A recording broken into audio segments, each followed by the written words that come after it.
Hola, soy Andrés Palacios y los quiero invitar a que no se pierdan la próxima publicación de Luban Magazine.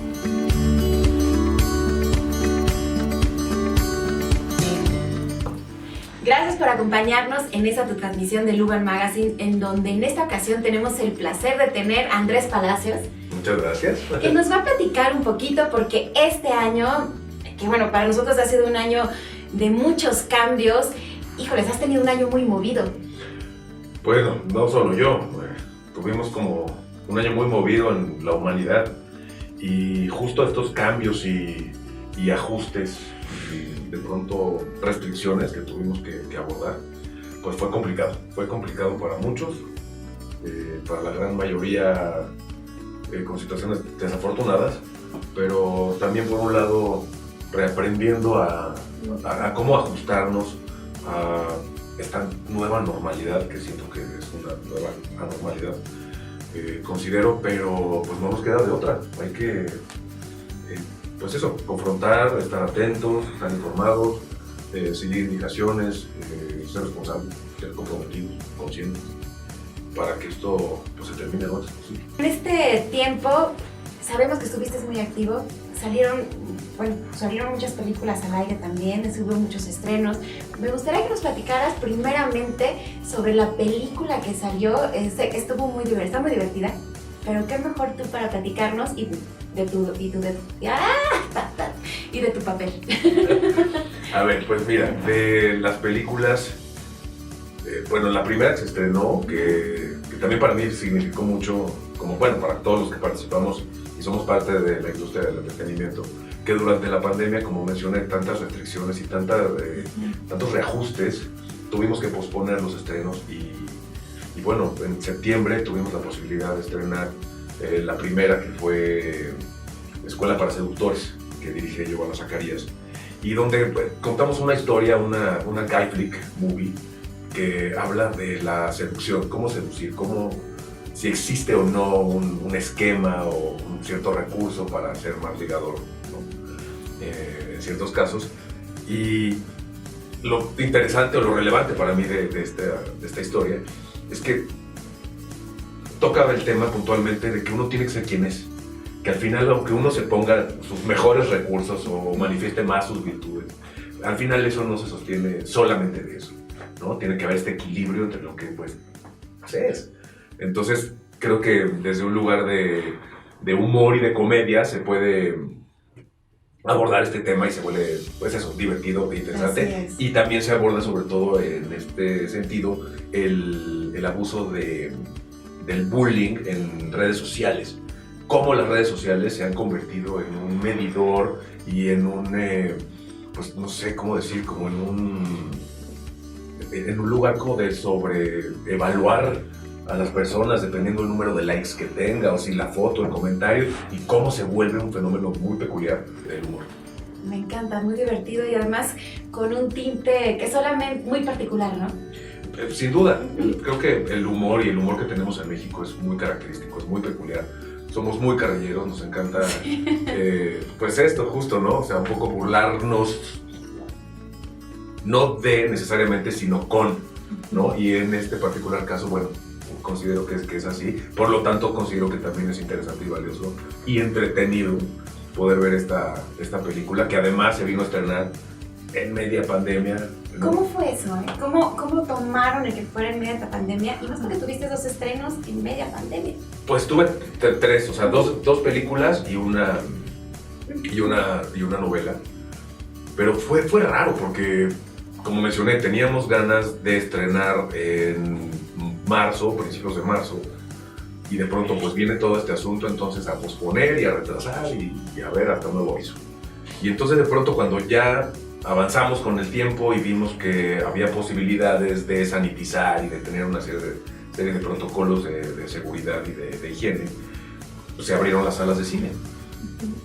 Para nosotros fue sí muy gratificante, porque lo que más queremos es compartir nuestros proyectos, pero sobre todo estábamos tan necesitados todos de salir, de tener contacto con gente, de por lo menos tener un poco de normalidad, ¿no?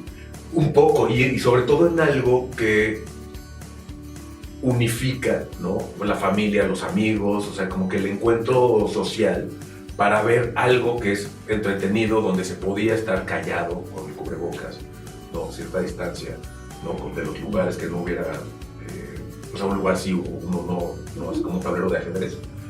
Y entonces esa se volvió algo entre novedoso, pero raro, pero era lo que había como recurso, por lo tanto, pues poder ser de los pioneros, por decir de alguna manera, los que pudimos estrenar durante la pandemia, pues sí, fue entre valioso, pero con riesgo, pero con miedo, pero a ver si sí. ¿Y quién nos identificó con el Club de los Idealistas? Híjole, pues... Padrísima. Sí, para nosotros, bueno, cuando yo recibí el guión, que me buscó Marcelo Tobar, que es el director y el guionista, yo a él lo conocí en una serie que hice hace varios años atrás, que se llamó Fortuna, donde él era también del equipo de guionistas. Y me manda este guión y me dice, Andrés, a ver, léelo y dime qué opinas, qué te parece. Y yo lo leí y le digo, oye, pues esto está increíble, ¿no? Me encantaría, y qué personaje, ¿no? Entonces ya platicamos ahí de los personajes. Y pues representaba algo muy, muy simbólico para todos los que somos de la generación del cuarto piso, porque para mí es importante el valor y el poder de la amistad. Yo generalmente digo que, o considero, ¿no? En algún lugar lo leí, que la amistad que se termina es porque nunca empezó. Y eso me resuena mucho, que en la vida y en el trabajo, pues siempre hacemos relaciones valiosas, cercanas, pero no necesariamente se vuelven eternas, ¿no? Como la amistad, ¿no? Que considero que la amistad justo es ese concepto en el que la relación se da para siempre, pase lo que pase. Y lo demás también está bonito, pero se llamaría diferente. Y pues esta historia, esta película, pues narraba justamente como común denominador eso, el compromiso del valor y el poder de la amistad con el paso de los años.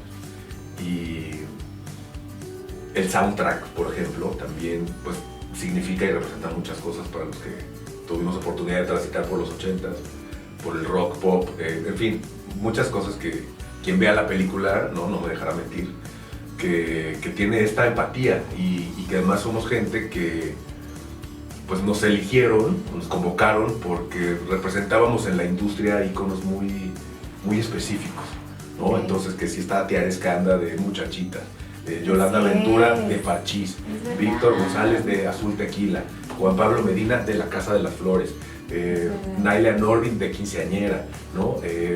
A mí de Amor en Custodia. O sea, fue como que, ¿no? Se juntaron de muchos elementos que significaran algo representativo, ¿no? De alguna manera. Y bueno, y compartir también con mis compañeros de escuela, de banca, como Daniela Schmidt, Juan Pablo Medina, Víctor González, Tomás Rojas, que también está en la película, que es un actor de teatro increíble. Pues hicimos ¿cómo decir? Un ejercicio de convivencia continua, mañana, tarde y noche, y nos fue muy fácil, creo, muy sencillo poder llegar a construir que estos personajes se conocían desde la prepa y eran ese grupo que seguía permaneciendo unido hasta, pues sí, 20 años, 20 y tantos años después. Andrés, cuéntanos un poquito cómo te reinventas. Ay, pues qué complicado, porque la reinvención creo que viene a partir de cuando me tengo que enfrentar algún proyecto nuevo. Siento que ahí es el momento clave para utilizar nuevos recursos o cambiar de estilo, de forma, porque así como que una reinvención como tal creo que debería de hacerlas más seguido. ¿O qué te inspira? Pues a mí me inspira mucho, por ejemplo, la fauna, ¿no? El tema de la naturaleza, del ecosistema, todo este asunto desde siempre me ha gustado mucho. De pronto soy asiduo a pintar y sobre todo con referencia a eso. Para mí significa eso, una inspiración.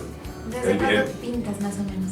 De siempre. ¿Siempre? Desde siempre, sí, desde muy niño. Ok. Sí, no lo hago tan habitualmente, por falta de tiempo a veces y porque también luego la cotidianidad nos lleva como a concentrarnos en otras cosas y por lo tanto distraernos de otras.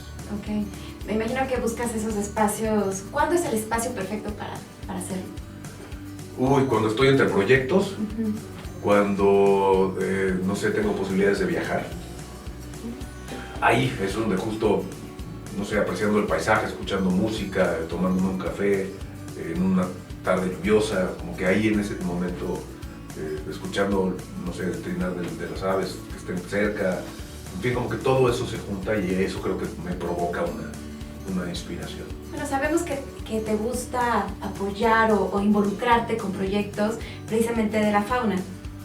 Bueno, sí, en la medida de lo posible trato de entre promover, ¿no? Que hay cosas o situaciones que existen, ¿no? Algunas para resolver y algunas para colaborar, otras para poner en el mapa, ¿no? Como por ejemplo el Santuario El Nido, que es un santuario de aves, en donde desde hace varios años yo soy muy fan de este lugar, porque lo fundó un biólogo de nombre Jesús Estudillo, que pudo desarrollar una técnica para poder reproducir el quetzal en cautiverio. Algo que considero que es valiosísimo, ¿no?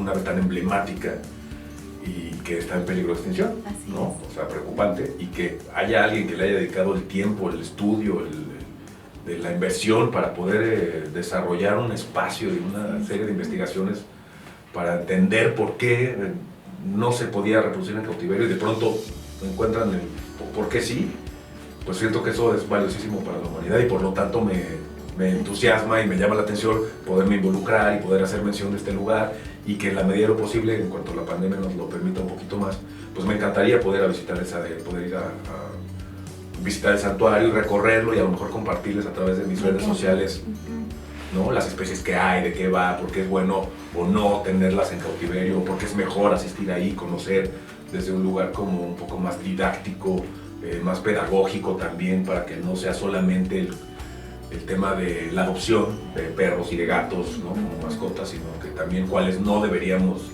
de adquirir y cuáles podemos apreciar y apoyar desde estos espacios que considero que también son importantes. ¿Qué director te inspira más?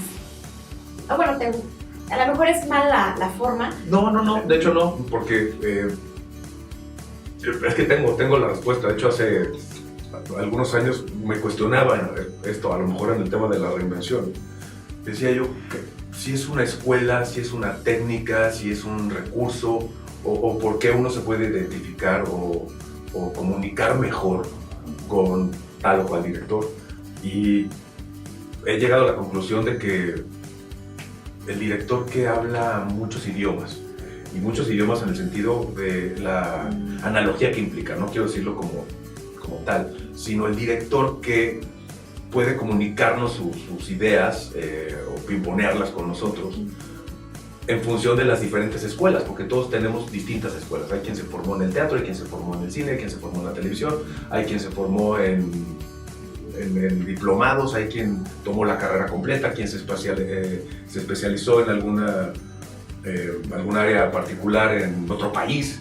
En fin, entonces creo que esas se vuelven los idiomas, los lenguajes, que un director que sabe hablar y comunicar en esta escuela, en esta, ese es como que el ideal para mí, porque entonces nos pone en tono a todos, ¿no? Y no solamente expone una cosa que a lo mejor no todos le vamos a entender o vamos a poder digerir para reinterpretar. Oye, cuéntanos un poquito sobre tu última interpretación. Ha sido una gran producción en esta última novela. ¿Qué ha sido para ti? Pues significa mucho porque desde hace varios años yo tenía mucha inquietud por trabajar con Giselle González y bueno, hasta este momento se me dio la oportunidad y además de que estoy muy agradecido, pues fue un proyecto entre adverso, complicado, pero contradictorio, cosa que aquí entre nos es lo que más me gusta porque se vuelven personajes que siempre hay que estar justificando desde la verosimilitud. Y es muy interesante para mí como actor el poder, o el tratar de entender por qué el personaje hace lo que hace sin juzgarlo, para poderlo llevar a cabo y darle vida. Y que si va a haber una contradicción, sea porque hay una consecuencia contrastante, que sea pues muy distinto a lo que, o sea, que sea incongruente, ¿no? Que sea distinto de lo que piensa, de lo que hace, de lo que dice, y esa complejidad para hacerla verosímil y que además tenga como conclusión una redención del personaje, donde el espectador, incluso también yo me sumo a esa parte de como espectador poder entender y decir, ah, claro, por esto es que hizo tal, o si yo estuviera en esa situación seguramente habría reaccionado de la misma manera o no, o cómo irlo abordando, que no sea tan elemental o tan básico, sino que tenga todo esto de que parece una cosa pero no, tal vez va a reaccionar de una manera pero no, se echa para atrás y toma otro camino. En fin, todas esas cosas para mí en este particular personaje las pude vivir, las pude transitar y pues eso es de las cosas que más me entusiasman, como los retos, ¿no? de la cuestión actoral e interpretativa. ¿En qué te sentiste identificado en el papel? En el físico. Ok. Ay, qué curioso. Muy Sí, bien. Es un chiste.